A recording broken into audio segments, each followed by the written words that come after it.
This is the second last topic of the lesson of the first unit, physical world and measurement. Two more topics remaining, this one and significant figures. This topic, accuracy and error in measurements. Accuracy and error in measurements. Error calculation, it is very important for the subject like physics, because physics is a science of measurement. We need to measure a lot of physical quantities, and in all these measurements there can be error while doing the calculation, while doing the measurement and all. There are chances for error in the calculation. In this topic we will be dealing with the different types of error and how to minimize the error and how can we calculate the error, percentage error in each measurement and all. See what is meant by error. The definition of error is given here. The uncertainty in the measurement of a physical quantity is called error. The uncertainty in the measurement of a physical quantity is called error. Okay, now listen here. What is meant by the uncertainty in the measurement of a physical quantity? You can easily understand this one by taking an example of the previous experiment you have done in 10th standard. For example, if you take the example of experiment, suppose you have given a convex lens and you have done this experiment in 10th standard to find the focal length of a convex lens. You have given a convex lens of focal length, say f is equal to 10.5 centimeter. Suppose the accurate focal length is 10.5 centimeter. This lens is manufactured. It is made with a focal length of 10.5 centimeter, and it is given to you for finding focal length by distant object method. When we use distant object method, it means if the object is at infinity, if object is far away from the lens, image will be formed at the focus. So usually in this experiment, we will focus a faraway tree, and on a screen placed in front of the convex lens, we will focus the light rays. The light rays coming from faraway object, you know that parallel light rays coming from faraway object, it will converge to the principal focus of the lens. The rays will converge to the principal focus of the lens because the light rays coming from distant object will be parallel to each other. And at which point the parallel rays meet together, that point is called focus. So this point is called principal focus. And on the screen we can see an inverted diminished image of the tree. Suppose you are focusing a faraway tree, and if this is the screen, on the screen you can see a highly diminished inverted real image of the tree on the screen. Then the distance measured from the lens to the screen, this is called focal length. So this distance is called focal length of the lens. It should be 10.5 centimeter. But when we are doing the experiment, there will be always confusion regarding the sharpness of the image. We will get the maximum sharp image if the image is formed accurately at the focus. If you move the screen little bit forward, image become little blurred. If you move the screen little backward also, the image become blurred. At one point you will get the sharp image. At which point the sharp image is obtained, that will give the accurate focal length. But always there will be some confusion about the sharpness of the image. You may feel this is little sharper or this is more sharper, and due to that confusion there is an uncertainty. The measured value of focal length will be having some error. Suppose you measured the focal length as 11 centimeter. Actual focal length is 10.5 centimeter. You got 11 centimeter in one measurement. The next trial, you adjusted the distance of the position of the lens on the scale, and screen also moves correspondingly. Again you focus the same tree and measured the focal length. In the second measurement you are getting suppose 10.4 centimeter. So this way you are getting different measurement, different values at different experimental trial. This uncertainty, actual value is actually 10.5. This uncertainty in the measurement is called error. So this can happen in all type of measurements. For example, you have done another experiment of Ohm's law experiment. In Ohm's law experiment also, when you are applying the current value, potential difference, in each area there can be some error, minute error. So that will be added up, and finally in the final calculation of resistance R equal to V by I, there will be some large error. So this type of errors are possible in all measurements, and in our lesson we are going to learn how to minimize the error to a minimum value, and how can we have maximum accuracy in measurement. So what is accuracy? You can see here. What is the definition of accuracy?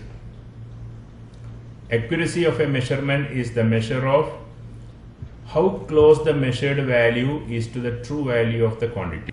All of you write down this one, the definition of accuracy. Now you see in this same example, suppose you are measuring the focal length of the convex lens. As I told you, its accurate focal length is 10.5 centimeter. But when you are doing the experiment, you are confused with the sharpness of the image. So you are getting a different trial, different values. First you got 11 centimeter, then you are getting 10.4 centimeter. Suppose again you are repeating this experiment and you got the value, the next step you got 10.3 centimeter, 10.3 centimeter, like this, different values. Now can you tell me out of these three measured values, which is more accurate? When you are buying the lens, okay, on the cover of the lens it is printed 10.5 centimeter. That is accurate value. But when we are finding the focal length by using experiment, we got these three values. Out of these three values, we can see this 10.4, it is more nearer to the original accurate value. 10.4 is more nearer to the true value. This is the true value of focal length. So which measured value is closer to the true value? That will be more accurate. So this is more accurate measurement. That means accuracy of measurement is the measure of how close the measured value to the true value of the quantity. Okay, now listen here. The next important term that we use in the error calculation is precision of measurement. Precision. See what is precision? Definition. It shows to what resolution the quantity is measured. A measurement is said to be more precise if it is taken with an instrument having minimum least count. All of you write down this. So precision means it shows to what resolutions the quantity is measured.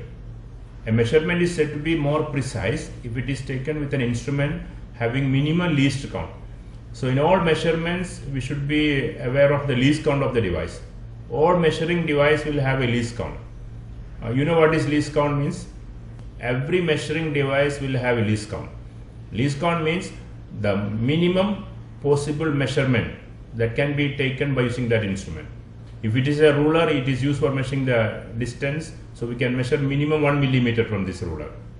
If it is an ammeter, that is used for measuring the current, so it will be given. You can see that from the dial of the ammeter, what is the minimum possible current, 1 milliampere or 2 milliampere or 5 milliampere, what is the least possible measurement possible from that instrument.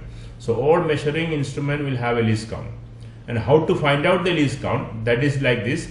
In this ruler you can see here, in this ruler you see the major divisions. Major divisions are 0, 1, 2, 3, 4, 5, like that.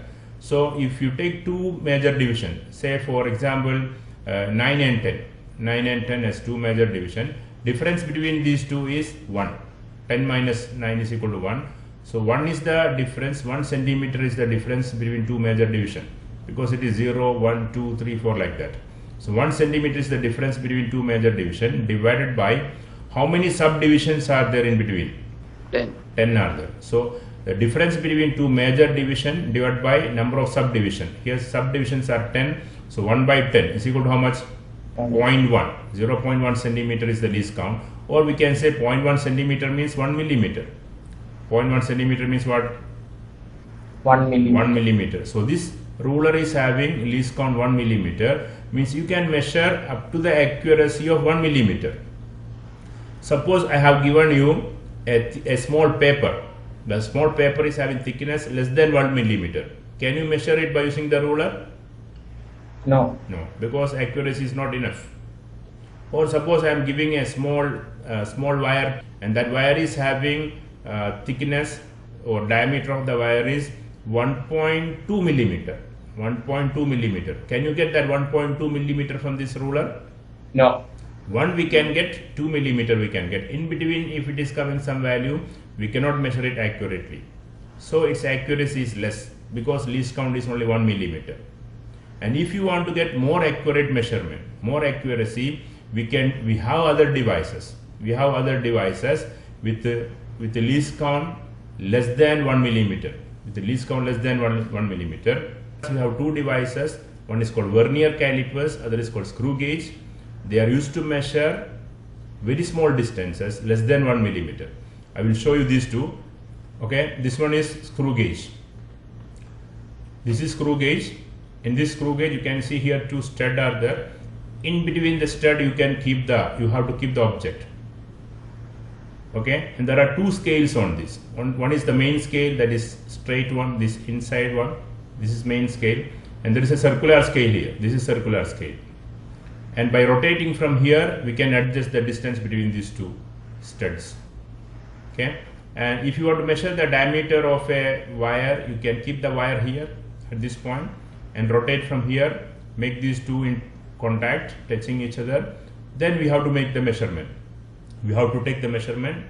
The least count of this screw gauge is 0.01 millimeter. It means what? 1/100th of a millimeter.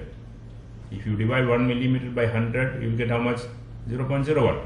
In this ruler, you see the distance between two small lines. Between two lines, there is a small gap, that is called 1 millimeter. That is divided into 100 equal parts. That small gap is divided into how much? 100 equal parts. Out of that, one part is the smallest possible measurement from the screw gauge. So you see the accuracy, how much accurate. It can measure a distance less than 1 millimeter. How much it is? 1/100th of a millimeter. 1/100th of a millimeter. So this screw gauge is more accurate. More accurate. The second one is vernier calipers. See here, vernier calipers. This is vernier calipers.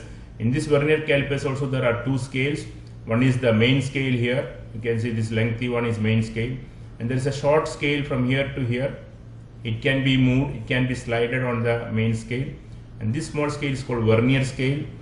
And the things you want to measure, suppose you want to measure the thickness of a wooden block, you have to keep the wooden block here between the jaws and tight it together, then we can make the measurement. This vernier is having least count 0.1 millimeter. 0.1 millimeter. 1/10. 1 millimeter if you divide by 10. It means by using this vernier, we can measure on this ruler. 1 millimeter is a small gap that is divided into 10 equal parts. Out of that, one part is the accuracy.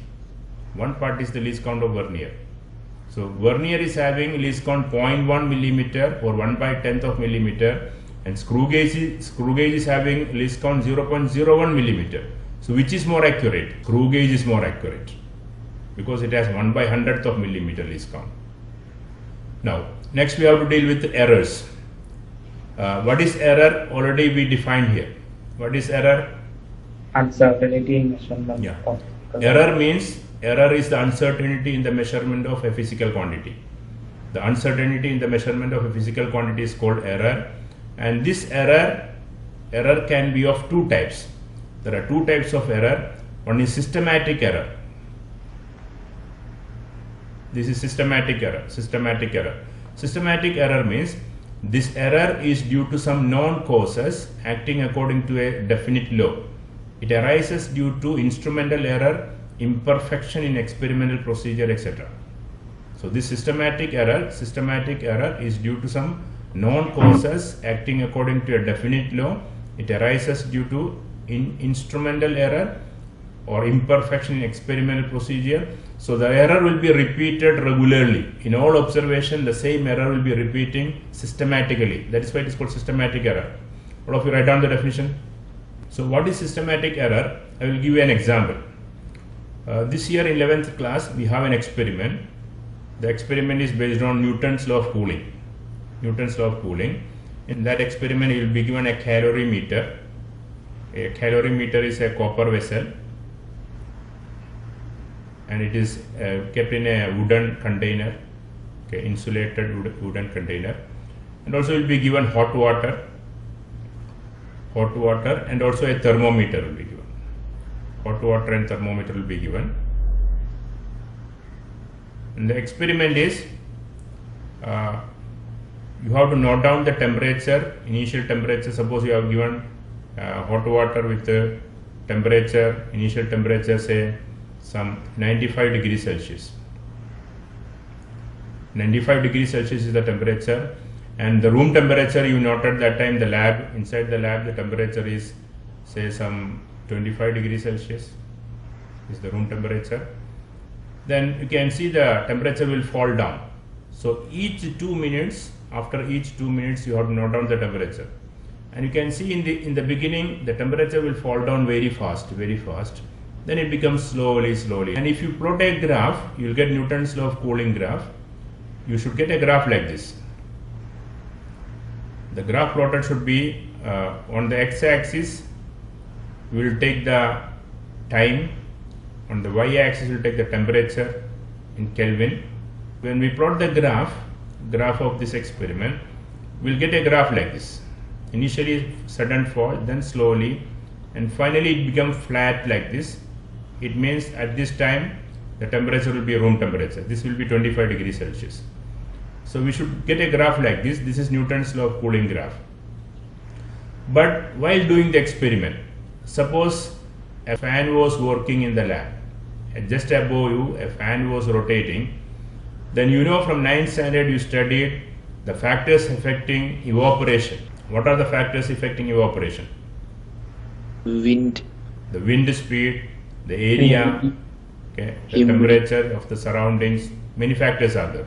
So out of that, wind is a factor. So if the fan is rotating here, it is blowing wind here. Because of that, the cooling rate will increase. So according to Newton's law of cooling, Newton's law of cooling statement is like this: the rate of cooling is directly proportional to the difference in temperature of the hot body and the surroundings. The rate of cooling is directly proportional to the difference in temperature of the hot body and surrounding. If the difference in temperature is more, it will cool down very fast. If the difference in temperature is less, it cool down slowly only. Yes, sir. There was a question. The question was like this: two boys went to a coffee shop, okay, and ordered for coffee. They served 2 cups of coffee without adding sugar. So one of these students, one of the boy, he added sugar in the beginning. You know that the dissolution of sugar is an endothermic process. It needs some energy for dissolving. So when we dissolve sugar into coffee, okay, some heat energy will be used for that. So it will cool down.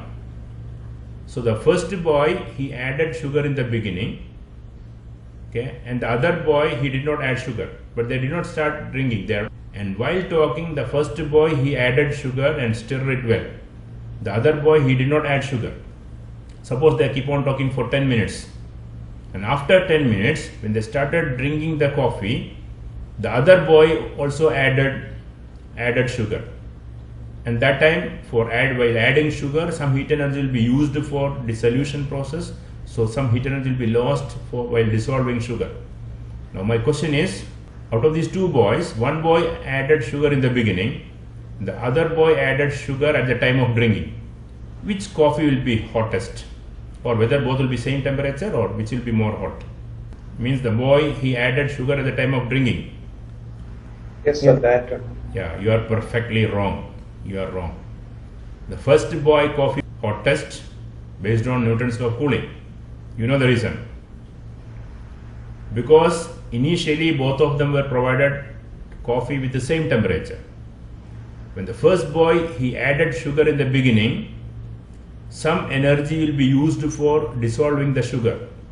So its temperature went down. Then rate of cooling will be less. Again they keep on talking for 10 minutes. During that 10 minutes, temperature will fall down. This falling down of temperature depends on the difference in temperature of the coffee and the surrounding. So the first boy already added sugar, so the temperature of the coffee decreased, then cooling rate will decrease. His coffee will not cool down very fast because initial temperature is less. For the second boy didn't mix the sugar, right? So He mixed the sugar at the time of drinking. So his coffee will be cool than the first one. Got it? yes, sir. The first boy mixed the sugar in the beginning itself.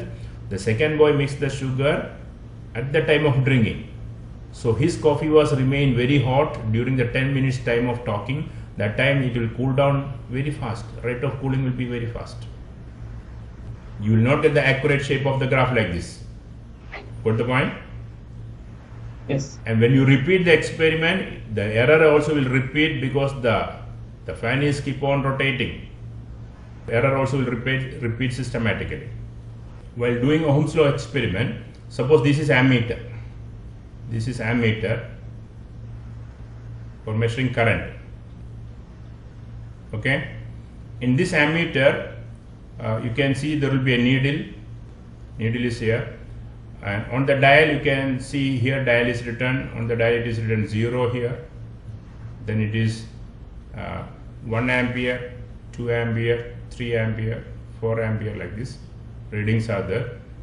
0 is here, there is 1 ampere, 2 ampere, 3 ampere, or in milliampere, it will be milliammeter, 4 milliampere, 5 milliampere, like this.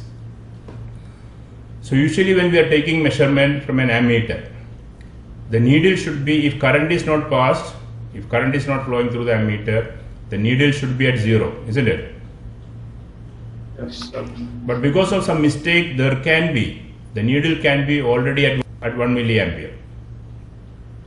This is called a zero error. So if no current is flowing through the ammeter, still the needle is showing some nearly 1 milliampere reading. That is zero error. When the plug is inserted, the needle is going to 3 milliampere. Then what is the accurate reading? Is it 3 milliampere?